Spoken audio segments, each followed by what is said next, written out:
Bienvenidos emprendedores, nuevamente junto a ustedes con más invitados para conocer acerca del emprendimiento, hoy con un tema que me parece realmente fascinante porque vamos a ver y hacer un análisis ya desde un campo más psicológico, y para ello estoy con un gran invitado, estoy con Germán Burgoa. ¿Cómo estás, Germán? Bienvenido al programa. Buenas noches, Giovanni, pues muy contento de estar en tu programa y poder llegar a tanta gente que seguramente pues algo vamos a poder transmitirle de la experiencia que tenemos. Bueno, yo te quiero comentar antes de ingresar en el tema, qué es lo que sucede hoy por hoy dentro del campo emprendedor de aquellas personas que quieren hacer negocio, que quieren iniciar con una actividad económica. Tenemos gente y se nota mucho esta diferencia. Hay mucha gente que la tiene muy, pero muy clara desde muy chiquitos, y otros que de repente ni siquiera saliendo de la universidad han logrado identificar qué es lo que quieren hacer. Y dentro del campo empresarial se maneja una estadística muy interesante que dice que solamente el 5% de la población mundial tiene derecho de acceder al éxito y al poder económico. ¿Estamos de acuerdo? ¿Esto se complementa con el campo psicológico o a qué se debe? Mira, definitivamente, Giovanni, yo trabajo hace más de 30 años en el tema de educación. Trabajo en coordinación con muchos colegios, la mayoría de los colegios de educación privada y también de educación superior. Una de las preocupaciones más grandes que tienen no solamente los chicos, sino sobre todo la familia, es cuál va a ser el futuro de este bachiller, el momento de salir bachiller. Y de repente vienen una serie de expectativas que provienen de la familia extensa, que vienen de la familia experiencia, el que ha sido médico, abogado, y todos de alguna manera quieren encaminar a los chicos hacia una carrera exitosa. Y por el otro lado, vemos un grupo de chicos que está definitivamente muy confundido, y ahí sí coincido contigo, en que es la minoría la que tiene por lo menos una idea o la seguridad de lo que quiere estudiar. De hecho, entramos a una situación una vez terminado el colegio en la que una gran mayoría de los chicos, si bien entran a estudiar una carrera, a media carrera se cambian o encuentran dificultades que ellos no las tenían previstas, y esto obviamente prolonga los lapsos de estudio y el fracaso que puede esto significar en su vida profesional. Perfecto. Voy a aclarar esto. Para mí, no sé si vas a compartir este enfoque. Éxito es hacer algo y hacerlo bien. Es decidir hacer un huevo frito y hacerlo bien. No siempre radica éxito con plata, porque el éxito yo creo que se va en muchos otros aspectos. Puedes tener un éxito profesional, pero no económico. Pero el éxito es, sin duda alguna, creo yo, algo que te va a llevar a ti a ser muy feliz. Pero sin embargo, vemos mucha gente que tiene miedo a tomar algún paso o tiene miedo a generar éxito. ¿A qué se debe esto, Germán? Básicamente la cantidad de conceptos que están relacionados con la felicidad, por ejemplo, que es uno de los conceptos más difíciles de definir. Pero hay uno que particularmente me atrae, me gusta bastante, y que dice que la felicidad es básicamente el sentir placer en algún tipo de actividad o situación. Es decir, soy feliz en la medida en que hay algo que a mí me agrada, me gusta y que lo realizo con mucho placer. Podemos encontrar de repente la felicidad en las relaciones sociales, en las relaciones de pareja, pero sobre todo en el trabajo, porque es una actividad que definitivamente nos va a tomar una gran parte de nuestra vida, sobre todo nuestra vida productiva. Entonces es determinante, valiosísimo que yo pueda encontrar la actividad laboral en la que realmente disfrute, en la que yo despierte esperando, anhelando ir a trabajar y encontrarme con los retos que voy a enfrentar. De hecho, una persona que va a emprender, un emprendedor, básicamente va a estar atravesado por una serie de dudas y miedos respecto a lo que quiere hacer, ¿no es cierto? Entonces, no cualquiera va a tener un perfil de emprendedor, lo que no significa que no cualquiera va a poder llegar a ser un emprendedor. En todo caso, lo más importante es tener clara la figura. ¿Qué es lo que me gusta? ¿Con qué me siento bien? ¿Qué es lo que yo voy a hacer que me genere mucho placer y al mismo tiempo me dé un rédito a nivel social, a nivel económico y sobre todo a nivel de realización personal? Entonces creo que tienes razón. Como te decía, muchos de los jóvenes están muy confundidos, no tienen la menor idea de lo que quieren hacer o cómo lo van a hacer. Y lastimosamente nuestra cultura pues genera mucha dependencia, y la dependencia e inseguridad. Este es más o menos nuestro perfil. De ahí que tenemos muy pocas personas que naturalmente van a ser emprendedores.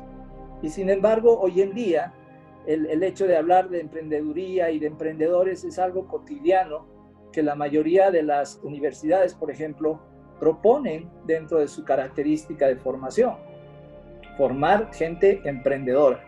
Y la pregunta es, ¿será tan sencillo formar gente emprendedora? De repente vamos a ir a lo largo de esta pequeña charla identificando qué dificultades hay. Y una de ellas, sin duda, es el miedo, la incertidumbre, el no saber qué vamos a hacer más adelante o cómo nos va a ir más adelante.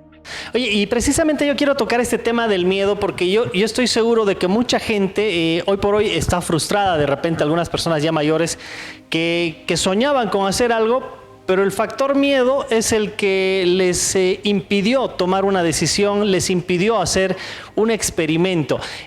Yo, por ejemplo, tengo un gran problema. Yo me lanzo mucho a hacer las cosas y a veces sin pensarlas, pero creo yo de que puedo aprender más de esos fracasos a no haber hecho algo en ese momento.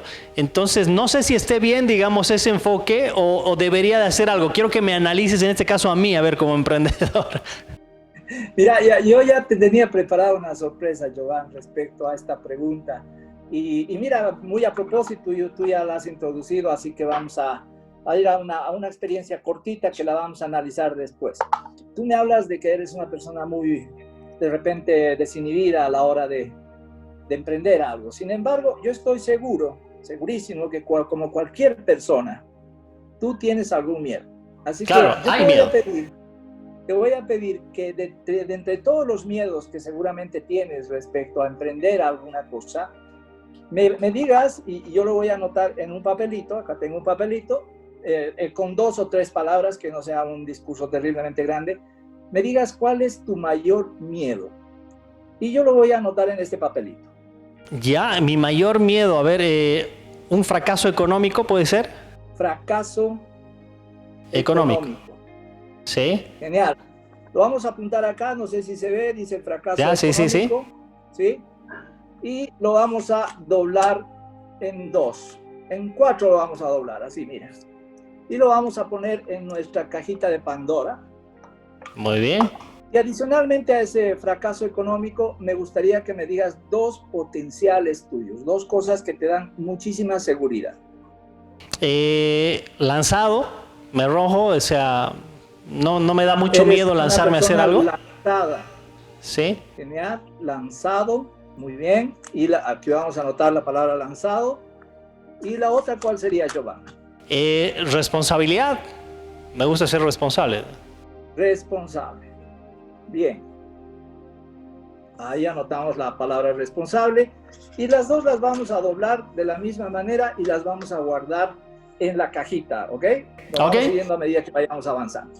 Luego vamos a abrir tu cajita de Pandora una vez que definamos un poco mejor lo que es el miedo y el impacto que puede tener, ¿de acuerdo? En unos minutos más abrimos tu caja de Pandora. Muy bien. Entonces, me gustaría de repente hacer referencia a lo que tú decías. Todos tenemos miedo.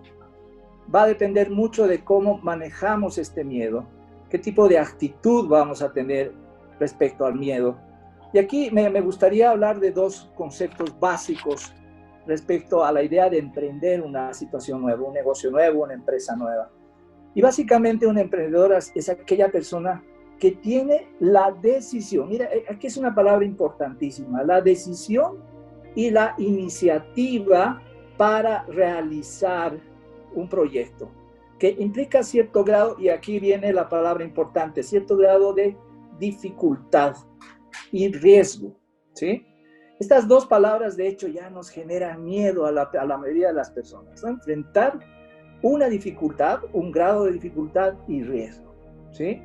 Por otro lado, hay otro concepto que también me gusta, que nos dice que un emprendedor es una persona que va a desarrollar una empresa o negocio, ¿no es cierto? Va a empezar una empresa o negocio. Entonces, el miedo está presente en todos nosotros, definitivamente, y así como tú nos acabas de mencionar tus miedos, pues el miedo al fracaso, el miedo a que esto no funcione, creo que es un miedo común. Y este miedo puede tener una fuente que sea real, un peligro real, que le vamos a llamar realidad tangible, es algo que no podemos negar. El COVID, por ejemplo, Es Claro. algo innegable hoy en día, algo que no puedo decir no existe, aunque mucha gente lo hace, que se llamaría negación. Pero también puede haber un miedo imaginario, algo que tenga que ver más con nuestra estructura de personalidad, ¿sí? Tenemos que pensar que la persona que va a salir adelante, el emprendedor, no es cualquiera. Es aquella persona que ha podido desarrollar una estructura de personalidad fuerte, que le ayuda justamente a enfrentar sus miedos, ¿sí? Y los miedos, así como hemos visto en este pequeño ejercicio que estamos haciendo, Joan, son como una cajita de Pandora. Están ahí guardados en medio de todos nuestros potenciales, en medio de todas nuestras capacidades. Siempre están ahí, revueltos, como esperando a salir. Y muchas personas obviamente tienen mucha dificultad para enfrentarse a sus miedos. Y son justamente las personas que tienen más riesgo para fracasar. Entonces, el miedo básicamente es un peligro inminente, pero que puede ser real o puede ser imaginario, ¿no es cierto? Oye, pero dentro de esto, Germán, bien lo mencionabas, hay gente que ya está preparada para afrontar y para lanzarse contra esos miedos. Pero ¿qué pasa con aquellas personas? Y mira, me hace mucho recuerdo a una charla que tuve hace años con el profesor Ascar Gorta. Y el profesor Ascar Gorta me decía algo que creo que es muy cierto en cierta medida. Él me decía, yo le pregunté sobre Bolivia, le dije qué le parecía a Bolivia y él me dijo que era un país hermoso, bellísimo, que teníamos gas, teníamos turismo, teníamos muchas cosas, pero teníamos un pequeño gran problema. Y yo le pregunté cuál es ese problema y él me dijo el boliviano.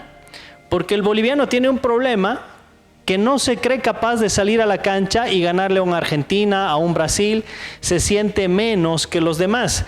Entonces, si es cierto esto, mucha de nuestra gente tiene falta de autoestima y por ende, ese es sin duda alguna uno de los miedos más duros, porque si no tiene autoestima no va a poder enfrentar nada. Básicamente, la autoestima es uno de los más grandes problemas del boliviano en general. Y mira, tú lo has visto en una experiencia interesante que nos cuentas con Ascar Gorta, que es una personalidad que creo que los que hemos vivido la experiencia, pues hemos recibido una dosis de autoestima, ¿no? El hecho de que hayamos llegado a un mundial por méritos propios, básicamente el ser boliviano era un orgullo. El primer partido, perder 1-0 con Alemania y un gol medio terrible, mira, es un recuerdo que me traes a la mente. Pues hacía que todos salgamos con la bandera en mano y no para protestar, no para pelearnos unos contra otros, sino que tú encontrabas el trado llenísimo de gente orgullosa, con un nivel de autoestima pero así desbordante. Y eso es lo que logró Ascar Gorta y la selección boliviana en ese tiempo. Sin embargo, aparentemente por cultura, somos gente que desde la cuna, desde el modelo mismo familiar, vamos desarrollando una cantidad de miedos que dañan nuestra autoestima. Lo hemos relacionado muchas veces, yo trabajo sobre todo con adolescentes, jóvenes, niños y con sistemas familiares. Una de las cosas que yo he podido rescatar de la experiencia es que el sistema familiar tiene una característica mayoritaria en la mayoría de los sistemas familiares, que es básicamente la sobreprotección. ¿Sí? La sobreprotección es un modelo que se repite sistemáticamente en la mayoría de los hogares en las que los mensajes son sumamente negativos y van de alguna manera haciendo una programación que nosotros le llamamos programación neurolingüística, ¿no es cierto? Que van programando nuestro cerebro para sentir miedo, ¿sí? Entonces tenemos que imaginar una madre sobreprotectora, la cantidad de mensajes que le envía a su niño y ese cerebro va registrando estos mensajes. Por ejemplo, la sobreprotección va a impedir que el niño resuelva sus problemas por sí mismo. La sobreprotección va a tender a pensar, decidir y a actuar por el niño. Por lo tanto, cada vez que un niño se enfrenta a un problema, los mensajes de la madre o el padre sobreprotector son: no puedes, es difícil, no eres igual, necesitas ayuda, necesitas de mí, no eres capaz. Entonces, cada cosa que yo hago, algo muy simple, ayudarle a subir las gradas a un niño de 4 años que ya sabemos que motrizmente puede, conlleva un mensaje que, aunque no es verbalmente explícito, la actitud de la madre le dice: esto es peligroso, no puedes hacerlo solo, es difícil. Y si nosotros crecemos en un modelo sobreprotector, estos mensajes se van a grabar en nuestra mente y se van a activar cada vez que enfrentemos un problema nuevo. Y ahí viene el conflicto, porque el miedo es una transversal que desconocemos, no tiene forma. Es como que hubiéramos activado estos mensajes en nuestra cabeza y no sabemos de dónde vienen o a dónde van. Pero dime, Germán, ¿esos miedos pueden romperse cuando la persona va creciendo y llegar a un momento determinado donde tú digas, ¿sabes qué? Basta de esto y ahora sí me lanzo? Son muy difíciles de romper, Jovan, sobre todo si forman parte de una estructura de personalidad establecida. Por ejemplo, hay muchos miedos que son fóbicos ya, se convierten en miedos fóbicos. Miedo a enfrentar situaciones nuevas, miedo a socializar, miedo a conversar con alguien, a exponer un tema, por ejemplo, abierto a la población. Y estos miedos fóbicos van a tener una característica esencial, que es la presencia de angustia, ¿sí? La angustia es algo que difícilmente la persona va a poder controlar, porque viene acompañada de una serie de manifestaciones físicas, sudoración, temblor, se te corta la voz, y hay algo importante en el miedo fóbico que es la sensación de pánico, ¿sí? Que básicamente lo que va a hacer es anular todas las funciones y capacidades que tiene esta persona. Obviamente estamos hablando de un miedo patológico, ¿no es cierto? No estamos hablando de un miedo común que la mayoría de la gente puede sentir en un momento determinado, y que ese miedo común lo podemos enfrentar y lo podemos solucionar. Entonces va a haber, digamos, una línea entre lo que vamos a considerar un miedo común y lo que vamos a considerar un miedo patológico, ¿cierto? Que ya nos va a generar una serie de trastornos físicos y va a tener una repercusión en nuestras capacidades y nuestras aptitudes sociales también. Entonces, este miedo patológico es el que lo vamos a generar a lo largo de la historia. Los modelos familiares que yo te mencionaba, las vivencias, el tipo de mensajes que recibimos a lo largo de nuestra vida. Y si hablamos de autoestima, básicamente se va a definir en aquellas personas que viven de alguna manera en la cultura del fracaso y aquellas personas que viven en la cultura del éxito, ¿sí? Es tan importante que el padre le enseñe al niño a soportar el fracaso, a tolerar la frustración, a saber que no va a ser la primera ni la última vez que se caiga y que se tenga que levantar, a saber que no va a ser el único, que va a ser el mejor siempre y que siempre va a haber alguien mejor que él. Entonces, ¿y cómo enseñas eso, Germán?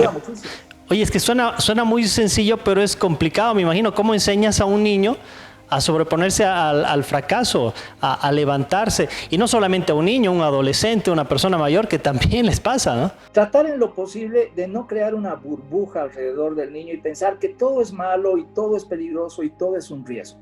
Cuando pensamos así, vamos a, de alguna manera, encarcelar, enclaustrar a nuestro hijo y evitarle enfrentar situaciones dolorosas, ¿no es cierto? Te pongo un ejemplo simple. Va a haber aquel papá que está viendo jugar a su niño y su niño de repente se resbala, tropieza y cae. La actitud del papá como mensaje puede ser muy serena, evaluar la caída y decir, bueno, esta es una caída común, no pasó nada, probablemente el niño no se hizo nada, se levantará, de repente echará unas lagrimitas y se acabó. Pero habrá otro papá que esa misma situación la va a abordar de una manera diferente y va a correr desesperado y va a querer ver qué daño tiene el niño, si se rompió la cabeza o no, lo va a abrazar, lo va a apechugar, lo va a querer, le va a decir 100 cosas y el mensaje es diferente.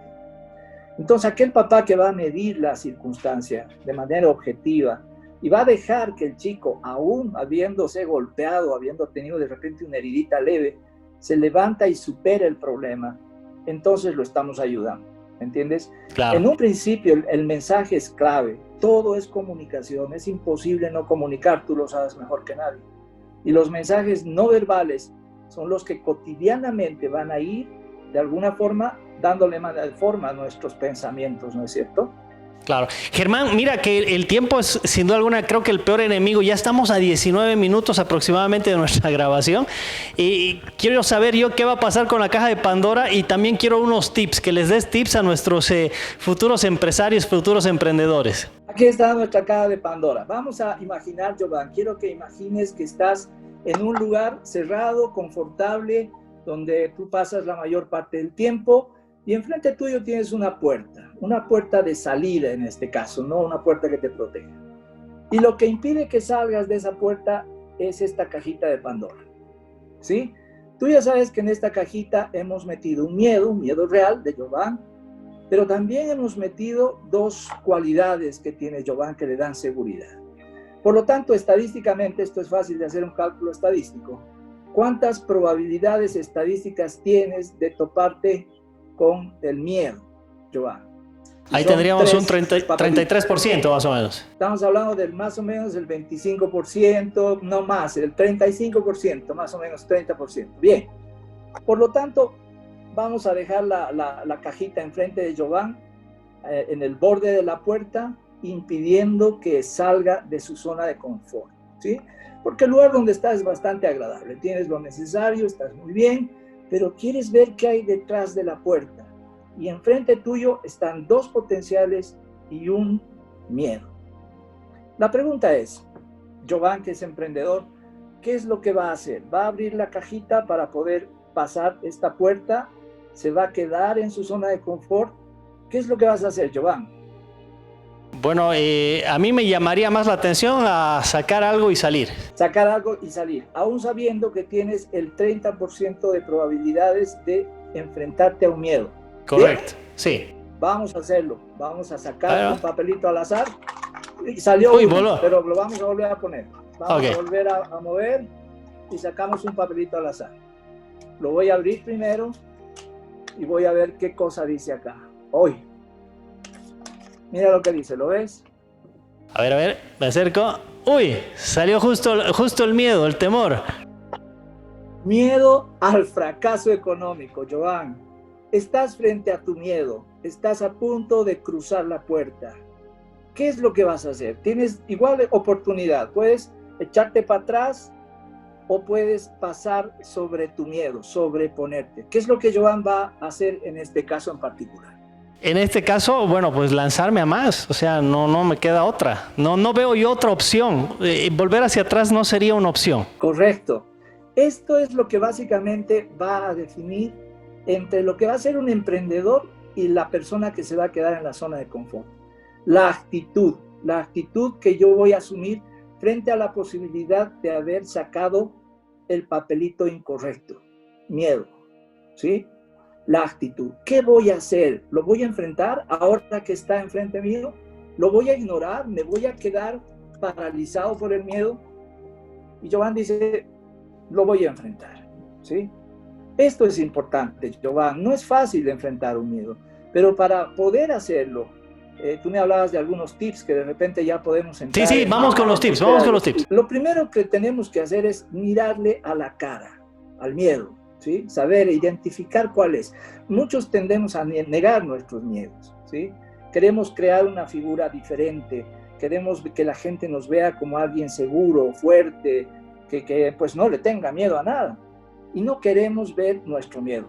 Preferimos que esté ahí escondido, que nadie lo sepa, que nadie lo vea. Pero para poder luchar contra algo o contra alguien, primero tengo que verle a la cara. Tengo que saber quién es. En el caso tuyo es un miedo a la pérdida económica, ¿cierto? Entonces, la primera cosa es identificar el miedo, que es bien difícil, ¿ok? Claro. Porque el miedo es una pantalla que cubre, diríamos yo vería el miedo como una especie de cebolla en las que vamos sacando una capa y hay una tras de otra. Entonces, miedo a perder económicamente, pues puede ser, como te decía, el mensaje de miedo a quedarte solo, miedo a no poder, miedo a depender de alguien, muchos miedos. Es como una cebolla donde vamos a ir deshojando hasta encontrar el origen real de nuestro miedo.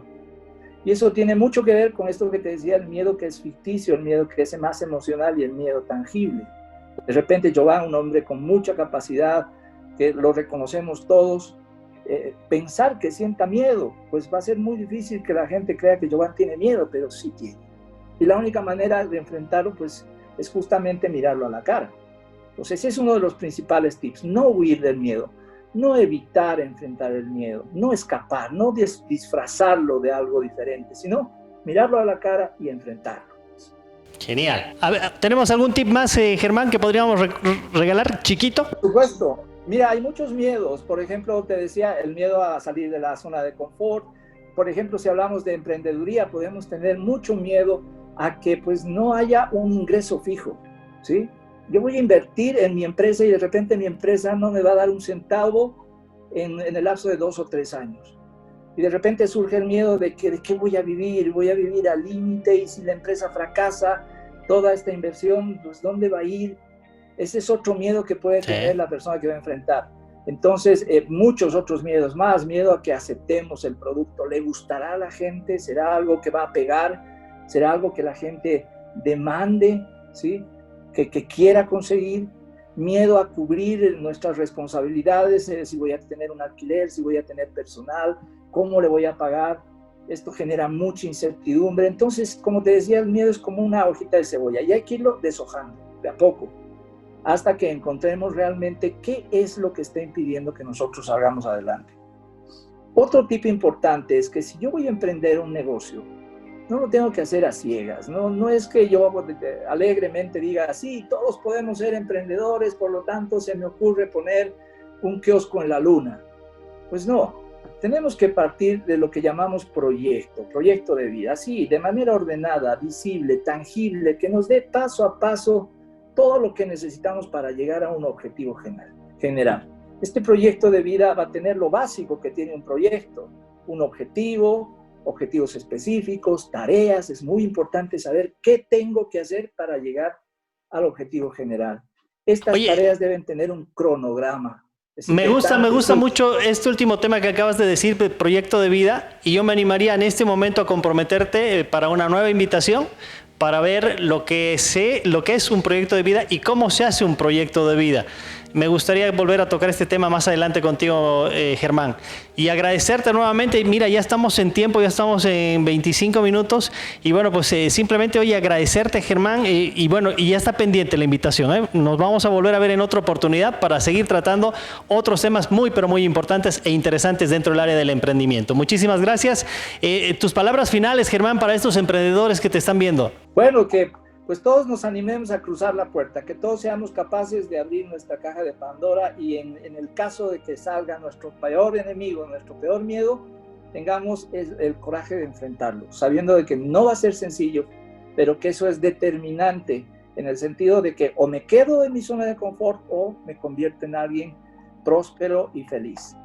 Muchas gracias, Germán Burgoa con nosotros. Señoras, señores, el reencuentro el próximo lunes. No se olviden a través de la red de Emprexito. Y bueno, pues para nosotros será un grato placer el poder estar compartiendo con ustedes temas empresariales. Su servidor, Giovanni Arzabe, se despide hasta la siguiente semana. Gracias, Germán. Chao.